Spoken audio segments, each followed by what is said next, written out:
ఒక్కసారి కొమ్మూరి గోల్డ్ కి కాల్ చేయండి. తాకట్లో ఉన్న మీ బంగారాన్ని విడిపించి మార్కెట్ ప్రైస్ కి వాళ్ళు కొనుక్కుని మిగతా డబ్బులు మీకు ఇచ్చేస్తారు. అందరికీ నమస్తే, వెల్కమ్ టు మనం టీవీ. నేను మీ తిరుపతి. తెలంగాణ రాష్ట్ర ముఖ్యమంత్రి రేవంత్ రెడ్డి గారికి కాంగ్రెస్ పార్టీ ఎమ్మెల్యే భారీ షాక్ ఇచ్చిండు.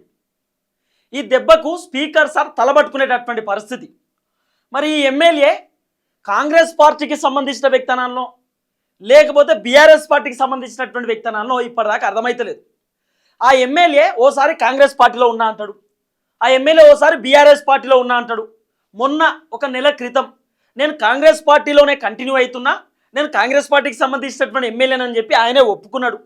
సీన్ కట్ చేస్తే స్పీకర్ సార్ రేపు విచారణకు రావాలని చెప్పి నోటీస్ పంపిస్తే ఈరోజు ఆ ఎమ్మెల్యే లేదు నేను బీఆర్ఎస్ పార్టీలోనే ఉన్నా, బీఆర్ఎస్ పార్టీలో యాక్టివ్ పాలిటిక్స్ చేస్తున్నా, నేను కేసీఆర్ దగ్గరనే పనిచేస్తున్నా అని చెప్పి అదే ఎమ్మెల్యే స్పీకర్ సార్కి ఒక అఫిడవిట్ రాసి పంపించేటటువంటి కార్యక్రమం చేసినాడు. మరి ఆ ఎమ్మెల్యేకి సంబంధించినటువంటి వ్యవహారం ఏందనేది కొంత డెప్త్గా మాట్లాడుకునే కార్యక్రమం చేద్దాం. ఎవరో కాదు, దానం నాగేందర్, ఖైరతాబాద్కి సంబంధించినటువంటి ఎమ్మెల్యే. దానం నాగేందర్ పార్టీ మారినటువంటి విషయం అందరికీ తెలుసు. దానం నాగేందర్ స్వయంగా ఒప్పుకున్నాడు. కాంగ్రెస్ పార్టీ కండువా కప్పుకొని దానం నాగేందర్ రేవంత్ రెడ్డికి సంబంధించినటువంటి మీటింగ్లకు పోయిండు, రేవంత్ రెడ్డికి సంబంధించినటువంటి సభలకు పోయిండు, ఆఖరికి ఢిల్లీకి పోయిండు.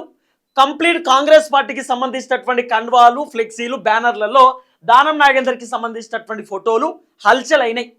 అంతెందుకు, దానం నాగేందర్ బీఆర్ఎస్ పార్టీ నుండి కాంగ్రెస్ పార్టీలోకి వచ్చిండు అనడానికి మెయిన్ రీజన్ దానం నాగేందర్ ఎన్నికలకు సంబంధించినటువంటి వ్యవహారంలో అడ్డంగా దొరికిపోయిండు. వాస్తవానికి Danam Nagender BRS party B form పైన ఎమ్మెల్యేగా గెలిచిండు ఖైరతాబాద్ నియోజకవర్గం నుండి.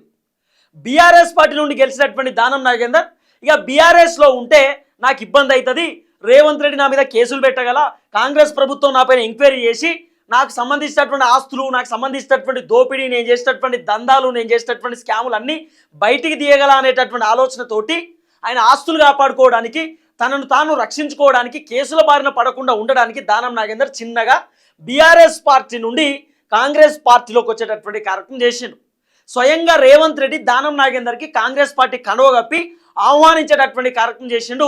ఇక దానం నాగేందర్ బీఆర్ఎస్ పార్టీ నుండి కాంగ్రెస్ పార్టీలోకి పోయిండు అనేది ఒక ఎత్తు. దాదాపు 10 మంది ఎమ్మెల్యేలు బీఆర్ఎస్ పార్టీ నుండి కాంగ్రెస్ పార్టీలోకి పోయిరు. ఈ 10 మంది ఎమ్మెల్యేలలో దానం నాగేందర్, కడియం శ్రీహరి డిఫరెంట్ కోణం, వీళ్ళిద్దరు చాలా డిఫరెంట్. మొన్న కడియం శ్రీహరి కూడా చెప్తున్నాడు, స్పీకర్ సార్కి అఫిడవిట్ దాఖలు చేసిన ఏమని, నేను కూడా బీఆర్ఎస్ పార్టీలోనే ఉన్నా, కాంగ్రెస్ పార్టీతో నాకు ఎటువంటి సంబంధం లేదు. ఇదే కడియం శ్రీహరి గతంలో ఏం చెప్పిండు, లేదు ఒకవేళ స్పీకర్ సార్ నా ఎమ్మెల్యే పదవి తీసేసినా కూడా నేను మళ్ళీ పోటీ చేసి గెలుస్తా, అన్నిటికీ నేను రెడీగా ఉన్నా, నేను కాంగ్రెస్లోనే ఉన్నా అని చెప్పి ఇదే కడియం శ్రీహరి చెప్పిండు. అసలు నిజంగా ఎమ్మెల్యేలు అబద్ధాలు ఆడడానికి మినిమం కామన్ సెన్స్ అని ఉండాలి కదా. ఇంత ఘోరంగా అబద్ధాలు ఆడడానికి జనాలను మోసం చేస్తున్నాం, పార్టీలను మోసం చేస్తున్నాం, పబ్లిక్ని ఇబ్బంది పెడుతున్నాం అనేటటువంటి మినిమం ఎథిక్స్ అన్న ఎమ్మెల్యేలకు ఉండాలి కదా. ఏం లేదు, ఇంతన్నా ఉండాలి కదా, ఏం లేదు ఎమ్మెల్యేలకు. ఇప్పుడు ఏమంటున్నాడు దానం నాగేందర్ అంటే, నేను బీఆర్ఎస్ పార్టీలోనే ఉన్నా. ఇదే దానం నాగేందర్ సికింద్రాబాద్ నుండి కాంగ్రెస్ పార్టీ బీఫామ్ పైన కాంగ్రెస్ పార్టీ నుండి ఎంపీగా పోటీ చేసిండు. ఇదే దానం నాగేందర్ సికింద్రాబాద్ నుండి ఎంపీగా పోటీ చేసిండు. ఆల్రెడీ బీఆర్ఎస్ పార్టీలో గెలిచినటువంటి ఎమ్మెల్యే పదవి ఉండగా ఆయన సికింద్రాబాద్ నుండి కాంగ్రెస్ పార్టీ బీఫామ్ పైన ఎంపీగా పోటీ చేసేటటువంటి కార్యక్రమం చేసిండు. అదొక్కటే చాలు కదా దానం నాగేందర్ పార్టీ మారిండు అని చెప్పడానికి. దానం నాగేందర్ క్లియర్ కట్గా పార్టీ చేంజ్ అయ్యిండు, కాంగ్రెస్ పార్టీలో దానం నాగేందర్ ఉన్నాడు అని చెప్పడానికి ఇదొక్కటి సరిపోతుంది. ఆయన అఫిడవిట్ దాఖలు చేసిన ఎన్నికలకు సంబంధించినటువంటి వ్యవహారంలో నామినేషన్ ఉన్నది, కాంగ్రెస్ పార్టీ ఇచ్చినటువంటి బీఫామ్ ఉన్నది, కాంగ్రెస్ పార్టీ కండువా కప్పుకొని ప్రచారం చేసినటువంటి విజువల్స్ ఉన్నాయి. ఇదే దానం నాగేందర్ సికింద్రాబాద్ నుండి కిషన్ రెడ్డి పైన పోటీ చేసి ఓడిపోయిండు, ఎంపీగా ఓడిపోయిండు దానం నాగేందర్. మరి నేను మళ్ళీ బీఆర్ఎస్ పార్టీలోనే ఉన్నా అని చెప్పి పచ్చబద్ధం చెప్పడేందుకు? అంటే కాంగ్రెస్ పార్టీయే పిలిచి నువ్వు మా పార్టీలోకి వెళ్ళి పోటీ చేయాలి, మా పార్టీకి పోటీ చేయడానికి కూడా దిక్కులేరు క్యాండిడేట్లు, నువ్వే రావాలని చెప్పి దానం నాగేందర్ను పిలిచి కాంగ్రెస్ పార్టీ ఎంపీ టికెట్ ఇచ్చి బీఫామ్ ఇచ్చి దానం నాగేందర్తో పోటీ చేయించిందా? దానం నాగేందర్ ప్రీ ప్లాన్ తోటి ముందే ఉన్నాడు. నేను సికింద్రాబాద్ నుండి ఎంపీగా పోటీ చేస్తా కాంగ్రెస్ నుండి, నేను ఎంపీగా గెలుచుడుతోటే బీఆర్ఎస్ పార్టీ ఎమ్మెల్యే పదవికి రాజీనామా చేస్తా, మళ్ళీ ఉప ఎన్నికలు వస్తే పెద్ద ఇబ్బంది లేదు, ఇక నేను ఒరిజినల్ కాంగ్రెస్ అనే పేరు పడుతుందని చెప్పి దానం నాగేందర్ రకరకాల ప్రయత్నాలు చేసింది, కానీ అట్టర్ ఫ్లాప్ అయిపోయింది, ఫెయిల్ అయిపోయింది. ఇప్పుడు ఇదే దానం నాగేందర్ లేదు బీఆర్ఎస్లోనే ఉన్నా, బుద్ధి ఉండాలి కదా. ఒక ఎమ్మెల్యే స్థాయిలో ఉన్నటువంటి వ్యక్తి జనాలను మోసం చేయడానికి, పార్టీలను మోసం చేయడానికి, పచ్చి అబద్ధం ఆడడానికి మినిమం ఉండాలి కదా ఎమ్మెల్యేకు. ఏం లేదు ఎమ్మెల్యేకు. అసలు దానం నాగేందర్కి సంబంధించినటువంటి వర్షన్ ఏంది, ఎందుకు యూటర్న్ చేసిన దానం నాగేందర్? వాస్తవానికి మొన్నటి దాకా నేను కాంగ్రెస్ పార్టీలోనే ఉన్నా, కాంగ్రెస్లోనే కంటిన్యూ అవుతున్నా అని చెప్పినటువంటి దానం నాగేందర్ స్పీకర్ సార్ మీరు విచారణకు రావాలని చెప్పి నోటీస్ పంపించిండు. దానం నాగేందర్ విచారణ పోకంటే ముందు అఫిడవిట్ దాఖలు చేసిన ఏమని, సార్ నేను బీఆర్ఎస్లోనే ఉన్నా అని చెప్పి. ఎందుకు అఫిడవిట్ పెట్టిండు? కారణం ఏంటంటే దానం నాగేందర్కి ఒక క్రిస్టల్ క్లియర్గా అర్థమైపోయింది, ఖైరతాబాద్లో నేను మళ్ళీ ఓడిపోతా. కాంగ్రెస్ పార్టీ ఇంటెలిజెన్స్ సర్వే చేయించారట. ఆ ఇంటెలిజెన్స్ సర్వేలో దానం నాగేందర్ మళ్ళీ పోటీ చేస్తే ఇక్కడ కనుక ఉప ఎన్నికలు వస్తే పక్కా అంటే పక్కా ఓడిపోతాడు, వేరే ఆప్షన్ లేదు. ఖైరతాబాద్ జనం దానం నాగేందర్ పైన కోపంగా ఉన్నారు.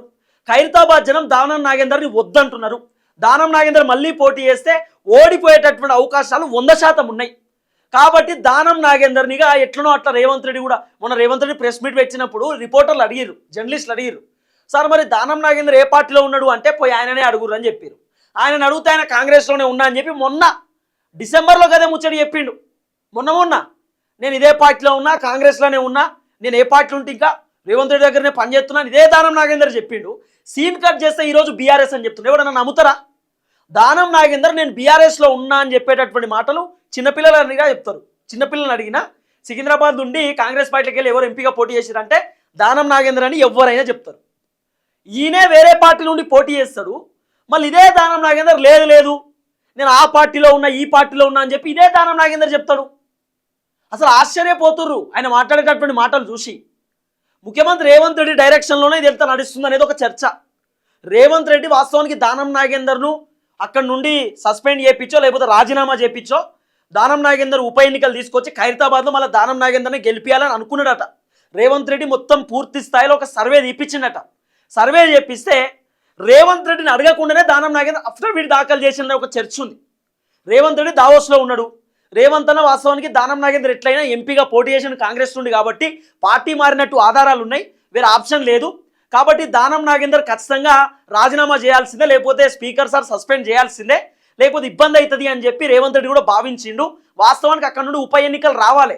కానీ దానం నాగేందర్ ఏం చేసిండు, ముఖ్యమంత్రికి చెప్పకుండా ఆయన ఒక అఫిడవిట్ దాఖలు చేసినట్టు ఏమని, నేను బీఆర్ఎస్లోనే ఉన్నా అని చెప్పి. రేవంత్ రెడ్డి ఇరుక్కోపోయిండు, కాంగ్రెస్ పార్టీ ఇరుక్కోపోయింది. ఇప్పుడు రేవంత్ అన్నకి ఏం చేయాలో అర్థమైతలేదు.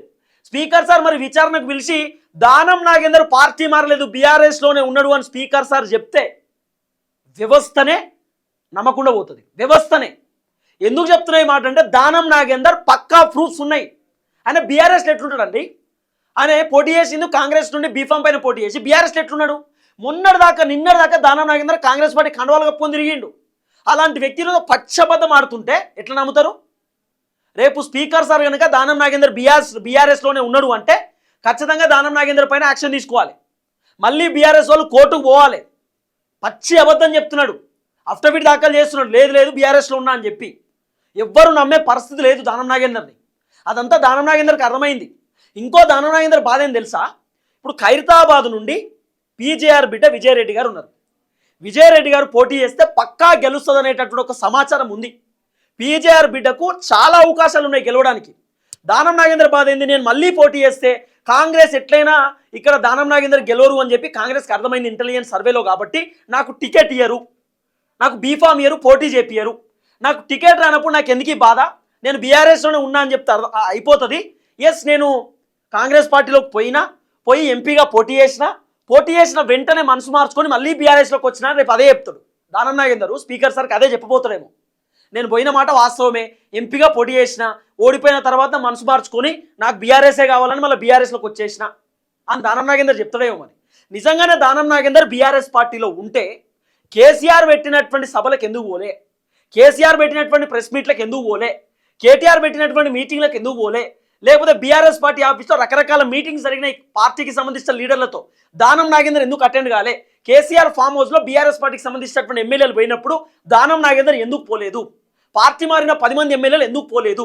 ఇవన్నీ కూడా తెలంగాణ సమాజానికి తెలుసు. పక్కా వీళ్ళు పార్టీ మారిర్రు, వీళ్ళు జనాలను మోసం చేస్తున్నారు అనేటటువంటి సంగతి అందరికీ తెలుసు. కాకపోతే ఏదో కప్పిపుచ్చుకోవడానికి మళ్ళీ పోటీ చేస్తే మా దుకాణం బంద్ అవుతుంది, మేము గెలిచే పరిస్థితి లేదు, మేమంతా ఆగమైపోతాం అనేటటువంటి ఆలోచనతోటి ఈ డ్రామా అంతా. క్లియర్గా అందరికి తెలుసు కదా వీళ్ళు పార్టీ మారినట్టు అందరికీ తెలుసు. కాకపోతే స్పీకర్ సార్ ఏంది వీళ్ళని కాపాడడానికో ప్రభుత్వం వాళ్ళదే కాబట్టి కప్పిపుచ్చుకోవడానికో రకరకాల ప్రయత్నాలని ఒక అర్థం. దానం నాగేందర్ కడియం శ్రీకి సంబంధించిన విచారణ ఉంది. ఇక కడియం శ్రీ అయితే అసలు నేను సుధపూస నాకేం తెలియదు, నేను ఇదే బీఆర్ఎస్లో ఉన్నా అని చెప్పి పచ్చబద్ధం. కడియం శ్రీ కూడా వాళ్ళ బిడ్డ కోసం ఎంపీ టికెట్ వాళ్ళ బిడ్డ కాంగ్రెస్ పార్టీ నుండి ఇప్పించిండు. తర్వాత కాంగ్రెస్ పార్టీ నుండి ఆయనే కడియం శ్రీ ప్రచారం చేసిండు. బిడ్డ కోసం కాంగ్రెస్ పార్టీలోకి కడియం శ్రీ పోయిండు. ఇదంతా రియాలిటీ కదా. ఇవన్నీ తెలిసినప్పుడు కూడా లేదు లేదు మేము పార్టీ మారలేదని చెప్పడం ఏంది? కానీ ఇది ముఖ్యమంత్రి రేవంత్ రెడ్డికి పెద్ద దెబ్బ అన్నట్టే, రేవంత్ రెడ్డికి పెద్ద షాక్ అన్నట్టే. ఎందుకంటే రేవంత్ రెడ్డే కండువగప్పిండు. ఇగో దానం నాగేందర్కి సంబంధించిన ఫోటో కూడా ఉంటుంది కదా, ముఖ్యమంత్రి రేవంత్ రెడ్డి కండువగప్పినటువంటి ఫోటో. కాంగ్రెస్ పార్టీ నుండి ఎంపీగా కూడా పోటీ చేసిండు. ఇప్పుడు నేను బీఆర్ఎస్లోనే ఉన్నా అంటే రేవంత్ రెడ్డి నిరికించినట్టే కదా, స్పీకర్ సార్ నిరికించినట్టే కదా, కాంగ్రెస్ నిరికించినట్టే కదా. లేదు లేదు బీఆర్ఎస్లో ఉన్నాడు, మరి కాంగ్రెస్ పార్టీకి వెళ్ళి వచ్చి ఎంపీగా పోటీ చేసినటువంటి వ్యక్తి ఎవరు? ఇప్పుడు రేవంత్ రెడ్డి కూడా ఏం చెప్పే పరిస్థితి లేదు. రేవంత్ రెడ్డి చెప్తలేడు ఏ పార్టీలో ఉన్నాడంటే మరి ఏ పార్టీలో ఆయనకి తెలవాలంటుండు, పోయి ఆయననే అడుగురు అంటుండు. కాబట్టి రేవంత్ రెడ్డే క్లారిటీ లేదు, కాంగ్రెస్ ఉన్నాడా బీఆర్ఎస్ ఉండే ఏ పార్టీ ఉండే కేపాల్ పార్టీలో ఉన్నాడా పోనీ, అసలు క్లారిటీ లేనటువంటి పరిస్థితి. ఓవరాల్గా అయితే దానం నాగేందర్ నేను బీఆర్ఎస్లో ఉన్నా అంటున్నాడు. రేపు విచారణలో ఏం జరగబోతుందని చూడాల్సినటువంటి అవసరం ఉంటుంది, చూద్దాం. అందరికి నమస్తే, థ్యాంక్ యూ సో మచ్, జై తెలంగాణ.